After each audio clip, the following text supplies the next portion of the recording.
Hello everyone and welcome back to another Hard Count podcast, and today we're going to be talking about Joe Burrow and why he's become the most overrated quarterback in the NFL already. Real quick though, before we get into the video, I just want to remind you guys to hit that subscribe button as it would really mean a lot to me. So thank you guys for that, and without further ado, let's get right into the video. So we all know by now that the Bengals lost in the Super Bowl after a miraculous playoff run, which they deserve a lot of credit for. Nobody thought they were going to be there, yet they were, so that is great. But throughout that time, there was a lot of hype centered around Bengals quarterback Joe Burrow.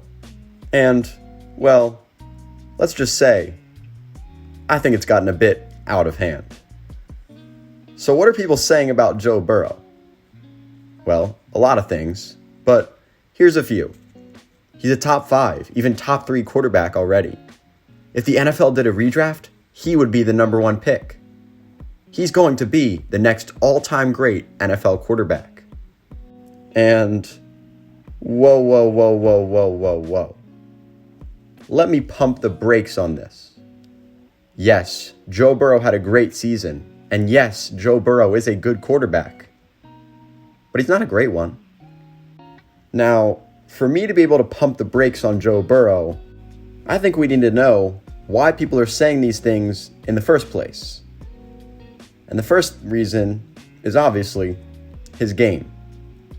When people talk about Joe Burrow's game, they're going to bring up his accuracy, his decision making, his ability to extend a play.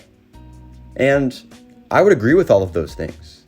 Joe Burrow does do all of those things at a very high level.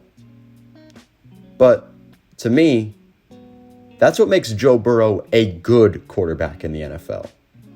But the problem with that, and the reason I'm making this video, is because people are using those things to crown him as an elite quarterback in the NFL. When you put Joe Burrow in the category of a top 3 quarterback, of an elite quarterback, you have to compare him to guys like Patrick Mahomes. You have to compare him to guys like Aaron Rodgers. You have to compare him to guys like Josh Allen. And when I do that, that's when it becomes clear that Joe Burrow isn't on the tier of elite quarterbacks in the NFL. Because the Aaron Rodgerses of the NFL, the Patrick Mahomeses of the NFL, are going to do all of those things that I mentioned Burrow does well, and do them just the same or better. We look at Aaron Rodgers, we see that elite accuracy. We see that elite decision making. We see the ability to extend the play. But we also can go beyond that.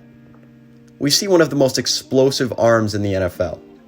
We see a guy that can make throws that Joe Burrow just simply cannot make. Aaron Rodgers, Patrick Mahomes, Josh Allen, Justin Herbert change the game in ways that Joe Burrow simply cannot. What separates Joe Burrow from a guy like Ryan Tannehill, a guy like Kirk Cousins? His swagger? The cool outfit you saw on Instagram? Because to me, when I look at Joe Burrow, I see a lot of those guys and not so much of Patrick Mahomes and Aaron Rodgers. Joe Burrow has the traits of a good quarterback, but he doesn't go beyond that. He doesn't go beyond that to the point of being an elite quarterback like those guys I mentioned. So that's the first point about Joe Burrow, his game, what he does well. Now the second thing people are going to bring up when talking about Joe Burrow as an elite quarterback in the NFL is his winning ability. Yeah, he might not have the traits, but he's a pure winner. He wins games. That's what he does.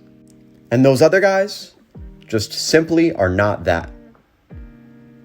Well, if you know me at the Hard Count, this goes back to something I have harped on many times on this channel.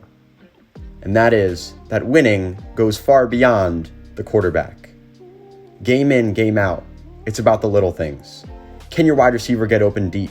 Can your offensive line create holes for the run game? Can your defense shut down the opposing offense's strengths? So much goes into a game beyond the quarterback. And yes, the quarterback is important in winning, but it's not everything. And therefore, it is not a good argument as to why one quarterback is better than another. Now, Spencer, how can you bring up the supporting cast? Nobody expected the Bengals to be where they are now. Look at the offensive line. Joe Burrow has to be the reason that they are where they are, right? Well, I say, look at the best wide receiver corp in the NFL, and a defense that allowed 20.5 points per game during the playoff run against some of the best offenses in the NFL. Many of the pieces around Joe Burrow were working at an elite level all postseason long. And if we look at Joe Burrow's individual performance in these playoffs, it's not as impressive as you may have come to believe. Let's look at Joe Burrow and how he stacks up against some of the other quarterbacks who have gone on Super Bowl runs. Here, we see the worst EPA per game in playoff runs for Super Bowl quarterbacks since 2006. Joe Burrow ranks as the 5th worst, with a plus 0.5 EPA per game, just ahead of Jared Goff in the Rams Super Bowl run and Jimmy Garoppolo in the 49ers' Super Bowl run. Those guys are quarterbacks we look at as being carried to the Super Bowl. That's not company that I want to be in. Joe Burrow wasn't doing anything special. He wasn't doing anything one of a kind out there. It wasn't some winning gene. At the end of the day, the Bengals got to where they were because of a great group of wide receivers, a good defense, a little bit of luck, and maybe a little Joe Burrow here and there. And my point is, when talking about Joe Burrow as a top 3 quarterback and using the winning argument, you've got to examine the games and ask yourself, is there anything Joe Burrow is doing right now that the guys you rank below him cannot? And I think in doing that, in asking yourself that question, it becomes clear that a guy like Justin Herbert, a guy like Josh Allen, would be doing everything Joe Burrow is doing and more. And that Joe Burrow may not be such a winner after all. So yes, Joe Burrow had a great season with the Bengals, but people have taken it too far. And when we look around the league and recognize the myth of a winning quarterback and see other guys that are able to do much more for their teams, it becomes clear that for Joe Burrow, it's time to stop the hype.